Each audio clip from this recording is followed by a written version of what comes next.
Hello everyone, welcome to a new kind of video. This is Visit with 3 the Elf, and it's time for a story. So today I'm going to read you a story that I myself have wrote. And it's a story about a man who had a sad past. Let's start. Left Arm's story. Left Arm was named after a big thing, because of his strong arm that showed big muscles already when he was born. He got the name Silny. That meant strong. But under his life he had always hard to control himself. For as his mother told him,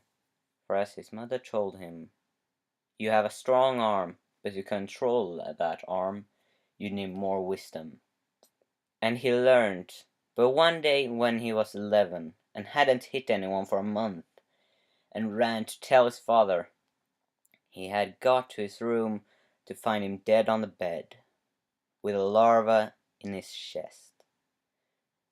Silny then ran to see if his mother was there, but when he got to her door and opened it, he just got to see her fall to the ground with a knife in her hand and a bleeding wrist. Silny cried that day and through the night, but when he finally got a bit better the next morning, he went to his father's room again. It was now empty after his father had built off. Now empty after he had buried his parents in the garden of the big house. As he walked there, he thought of that his father had built the house himself, cut all the wood and stone, and then made the doorways decorative.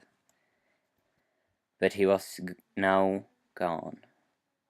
But when he got to the bedside table, he saw a note he had missed the day before. He read it and smiled slightly, seeing the handwriting of his father. But when he read it, he was struck with sadness. It read, "My dear wife, Eva, and my son, Silny, I write this in the biggest of haste, thus you must try to read my mind. I have been infected by this creature that eats me away from the inside. I will die soon, and I am sad to say that I can't see the last thing before I die. I will look at the big painting of us, but I will leave the house to Silny, and also leave him to keep Eva safe. I will not die in sadness or depression, for I have had a better life than many. Although I wish I could have lived to see the day my son finds a way to control himself. But now The rest of the text was covered in ink, and Silny suspected that his father had taken his last breaths at that point. He looked at the painting opposite side of the bed, placed too, so that his father would see it the first thing every day. It was depicting them all three standing in front of the house. It had been made by a painter from the town that had added on it every year to keep it real for his father. And he thought, if it were to get added now, my parents would be erased.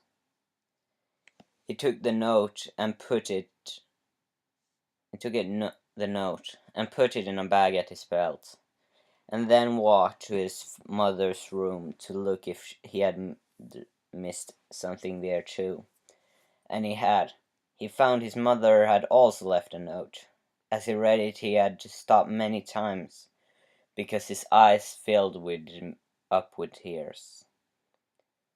My dear Stilny, if you read this, I'm dead, and your father as well. I have seen his note and hope you should read it first. As you see, he have left you the house and to defend me. but I feel that I can't give you all that responsibility. I can't live without your father. So here I end my life. There is some money in the locket over the yam in the kitchen. It will probably be enough to keep you alive until you can get a job. And even if you don't get a job, I know you can always hunt. Now I end this. I hear someone coming. Your mother, Eva. Silny now broke into crying more than ever. He understood that the footsteps his mother had heard had been his own. He wondered why he did not come earlier.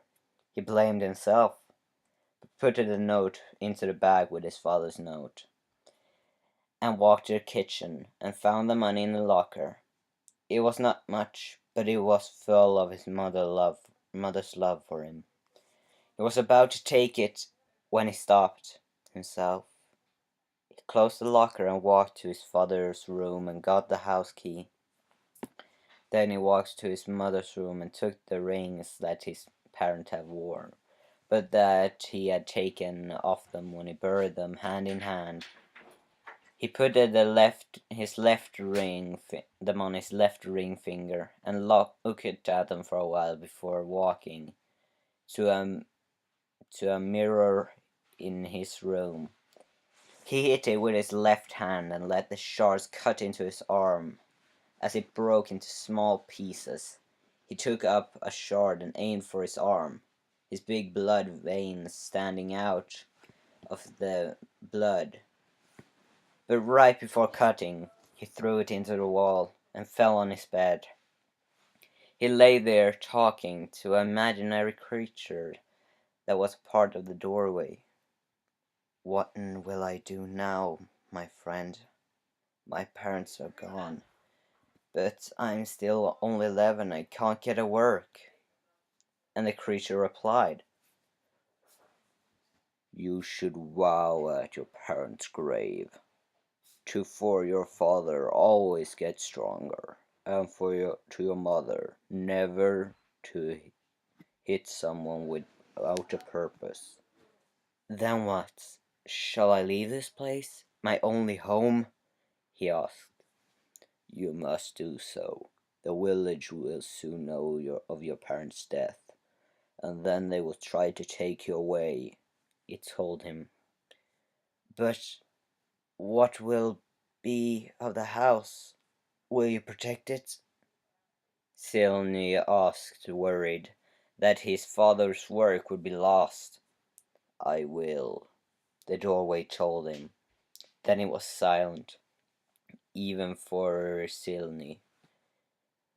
He after then walked to his parents' grave with his left arm covered in a cowskin, to protect it from cuts that could make him bleed away.